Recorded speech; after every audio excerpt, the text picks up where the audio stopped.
because there have been very many accusations of rent seeking. All these things over and over. Looking at the headlines and the kind of words being used, MPs on the spot for cosy act during probe. They've been accused of being too cosy, and that's a very interesting photo on page 5 of the Standard. Definitely does not do them any justice. Members of Parliament there appearing to have a cozy time with West Kenya Sugar Company Chairman Jaswant Rai. Of course, this is after the interrogation, but that picture, the way it looks and the headline just below it, seems to tell a story. I'm not saying that, I'm not suggesting anything there, but yes, they've been accused of being too cozy, doing a shoddy job. And for the very first time, we're even seeing a member of the Jubilee Party having an exchange with the leader of majority. We've not seen this in a very long time, Bwana Kipruto Arap Kirwa. How did you view the happenings yesterday? Well, I view it in many ways. One of the ways is that possibly our democracy is maturing, probably thanks to the handshake, and the country is now developing into some kind of consensus that whenever there is a problem, regardless of the political divide that you come from, you must look at the problem. The other way is also to look at the fact that there could be some intrigues within the sugar industry that is making some of the members not happy with the majority leader, because he's been accused, whether rightly or so, that it could also be part of the problem in terms of the sugar importation, especially the sugar that comes from Kismayu and many other porous borders that we have. That is what I see. But more important is the closeness with which members of Parliament were dealing with the individuals under interrogation. We are not saying those individuals are guilty, but when you are interrogating somebody, it is like when you are in a court of law. If you found the magistrate posing with a criminal or suspected criminal, you would actually wonder whether the magistrate is going to give a fair verdict at the end of the day. And it reminds me of the fact that if I still recall the standing orders for the time I was Member of Parliament, that if you initiate a question or if you dropped a question that you had already initiated, you would be first suspect if there was some monetary exchange for you either to ask the question or to drop a question in Parliament. And at times many members were rebuked by the Speaker when they wanted to drop the question when it was in the floor of the House. And the Speaker said, this is the property of the House, and therefore we must respect the rules and of engagement. I think it is high time that when we are saying we do lifestyle audit, we do also audit of our own behavior. Wow. As members of Parliament, as members of the public, or any other person in society, so that what we do is beyond reproach. Yep. Bwana Murigi, of course, questions have been raised on the relevance of even these probes by committees of Parliament. Don't you think that this is one of those instances that, yes, that comes out really clearly, that probably some of these committees are influenced to actually come out with a certain outcome? You know, without casting aspersions on the conduct of our members of Parliament, we have Honorable Atandi here. It has become common practice that Parliament is a launder of persons. And what do I mean? Is that whenever you hear scandals arise, and the first opportunity people are given is to appear before those parliamentary committees for purposes of clearing their names. It is not for whatever other reason. And we have seen it from NYS 1 to NYS 2, all these other scandals that we've had in this country, that whenever an opportunity is afforded to them, they appear and they give their version of the story that is carried out as a fact.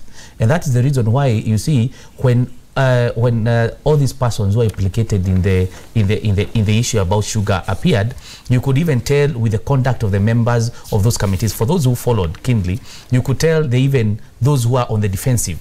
It's as if the kind of questions and the kind of positions they were taking was to defend particular persons who are appearing before them. You could see others, their intent was to place specific blame on specific individuals who appeared before that committee.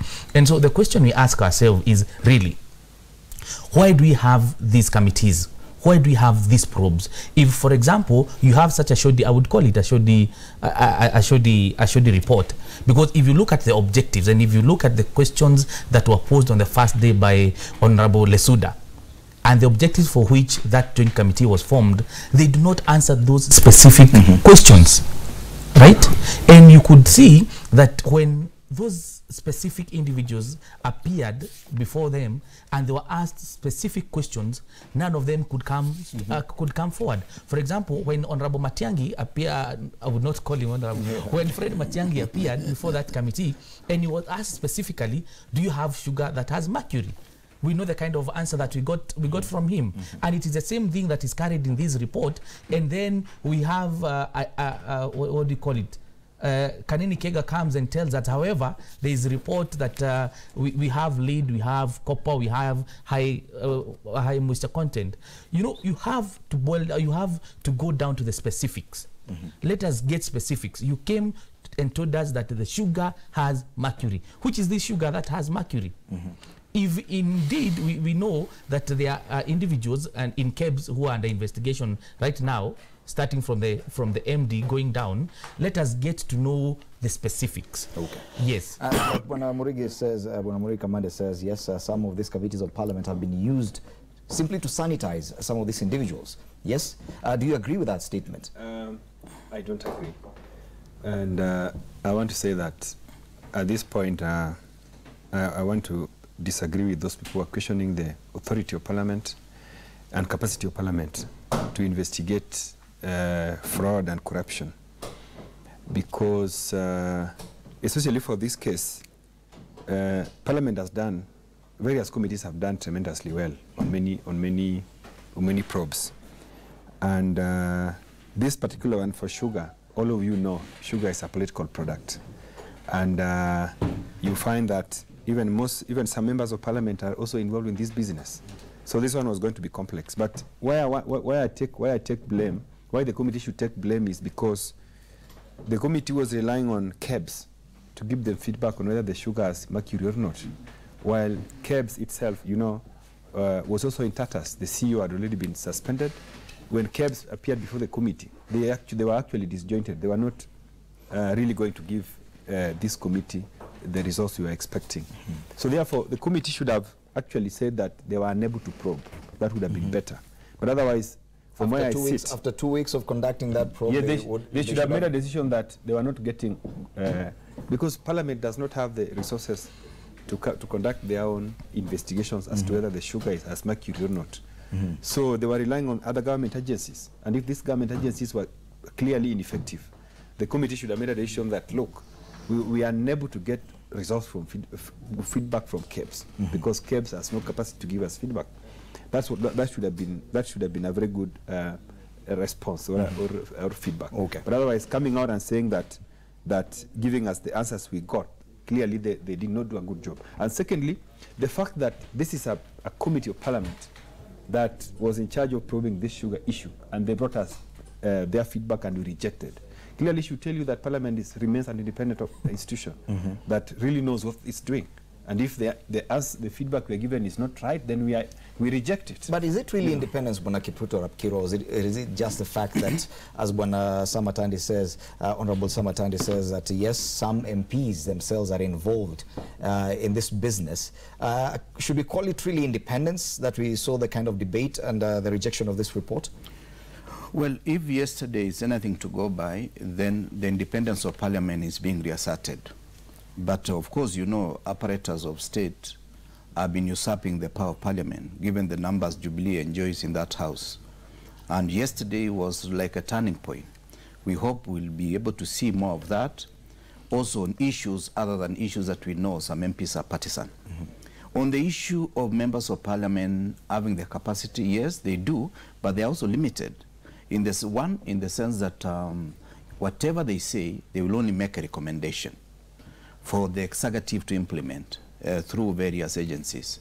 Two, you would have expected the two committees to tell us yesterday what Mheshimiwa Atandi is telling us, that there was no cooperation from state agencies. Because I would have expected knowing the fact that a member of parliament, whether you are an auditor, a lawyer, or you do not have capacity to do that job as a member of parliament. What you do is to be able to rely on information that comes from already established agencies, and for you to collect and be able to address the public outrage, especially when it comes to this issue of sugar.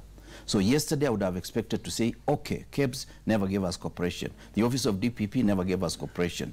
The Attorney General and any other agency that was supposed to give them information, for that information to be collected and collated for purposes of presentation. Because really Parliament is us. We elected them to be there on our behalf. First of all, their main job is to represent the people of Kenya. So when we see Parliament talking in unison, then we say Kenya is one. And therefore, anything they say removes a lot of steam from the public. But if they behave the way they behaved yesterday, without being conclusive, I'm happy the House rejected the report that came from the two committees. Yes. Bwana Murigi Kamande, of course, there's the need, the hunger to satisfy public perception. Yes. The judiciary has been accused of suffering from that. Parliament also has pressure to actually serve that purpose as well. Do you think they did that yesterday by rejecting this report, that the public is satisfied that yes, Parliament is working this time around? Because yes, everyone was waiting. Is there mercury? Is there copper? Can I still continue using sugar? It did not come. Simply because Parliament MPs said that report is shoddy, go back and do a job. Do you think the public is satisfied? I don't think the public is satisfied. Anybody who followed the proceedings from day one will tell you that we have serious, that members of Parliament, it is not just independents, is that members of Parliament have direct interest in whatever is happening in the sugar industry. Yes. For example, and I will not fear mentioning names, we remember from the first day, we have the leader of the majority. He tabled his own, there's a day he gave his, what do you call, his list of the people that he felt were implicated in the importation of this sugar. So, and the question you would ask is, if he was waiting for the committee to collaborate his statement, whatever that he gave to the media on that particular day. And then you also look at the way the operations that have been carried out by the DCI in terms of impounding sugar. We know that most of it that has been impounded has been a specific part of this town. That is in Isili. Yes. And we know majorly who are the businessmen in Isili. And we know what kind of interest we have in those people. Okay. So what boils down, and we need to ask ourselves very serious questions, is that whatever happened in Parliament yesterday, was it motivated by public interest, or was it motivated by individual and business interests? Yes. Did we expect that the committee would come up with specific accusations against specific individuals? Because you know, at some point, somebody said that what we are having right now is business slavery. We have some businessmen who imported sugar from elsewhere, apart from the Brazil that we are told, and they used other ports of entry, as we've been informed by Honorable Kirwa. And then we have other importers who are allowed to import sugar and sell it in Mombasa and make their profits and go. Others have been holding, have been holding that sugar in the hope that as the year goes on, we might have a scarcity, and then it's the same sugar that was imported that they are going to sell to Kenyans. So right now, what I'm saying is that the perception that we still have is that Kenyans are not sure about the safety of the sugar that we have right now. Okay. That what we saw in Parliament yesterday was just a charade. That is what I would just say. Okay. It has nothing to do with Kenyans. Okay. Now the committee has been given 10 more days by the Speaker of the National Assembly to go and redo that report. Do you expect anything different this time around, given the kind of dynamics we're discussing here? First of all, let me say that that the people who are involved in sugar business are not your ordinary businessmen or women. And sugar importation, like my colleague will tell you, is something that is done by the system, by the executive. They're the ones who license, they're the ones who waive duty, you know. So from where I sit, I think that the executive is trying to interfere with these probes.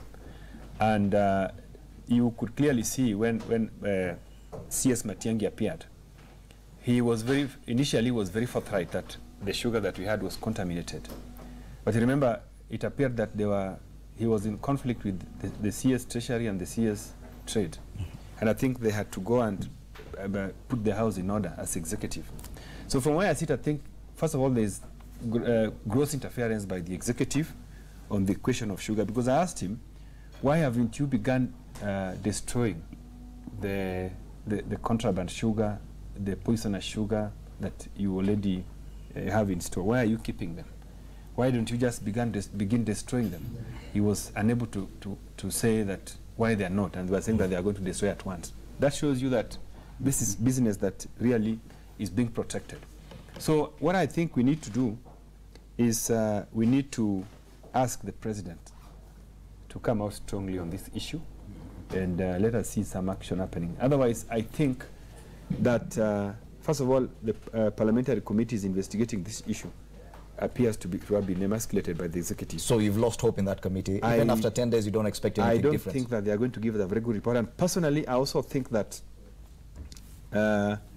parliamentary leadership, the one that we have, the Jubilee side, the way they were set up, you know, when we were setting up committees, it appeared like the executive wanted specific people to head certain committees. That's why the likes of Alfred Keter, when they were elected by their colleagues to chair certain committees, it was not accepted. So again, it appears like we were emasculated from the word go. Okay. But from where we sit right now, having gone through the handshake, I have faith in members of parliament to be able to execute their mandate properly, without due influence from the executive. Okay. Now, as we wrap up this discussion, I want us to look at this picture on page 5 of the Standard, because yes, it has come up, and Majority Leader Aden Duale is quoted on the same page saying there is a common misconduct of members where before and after sessions they go hugging and having hearty engagement with witnesses. The seriousness of the matter being discussed in committees must be seen in the manner that members treat and engage the witnesses. Kipruto Arap Kirwa, you've been a member of parliament for probably longer than most people have ever interviewed. For 20 years. 20 years. Yes. You've sat in such committees, I'm sure. You've been a minister in charge of agriculture. Yes. Is this, what you're seeing in the picture, common practice? Well, even during one-party system, you would be in serious trouble if you are found in this situation where you seem to be hugging and almost giving somebody celebrity status, and yet he's still a suspect until he's fully exonerated, either by recommendations from parliament or from other sources. It worries me whether the objective of rushing to form committees or for committees to engage on certain business is what we call a rent economy, where people are trying to create some black money. It is worrying given the fact that this country increasingly is getting a high proportion of black money at the expense of white money. And this is something that we need to do, we need to see.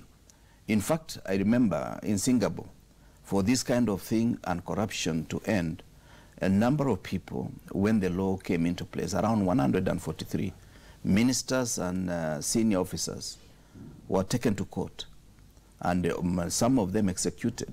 This is the only way we can deal with some of these issues, because you can see this is a mixed grill. It's not opposition or Jubilee alone. It is a cross-party, which means this issue is so pervasive in our body politic and also among our members of parliament. Yes. It is something that is totally unacceptable.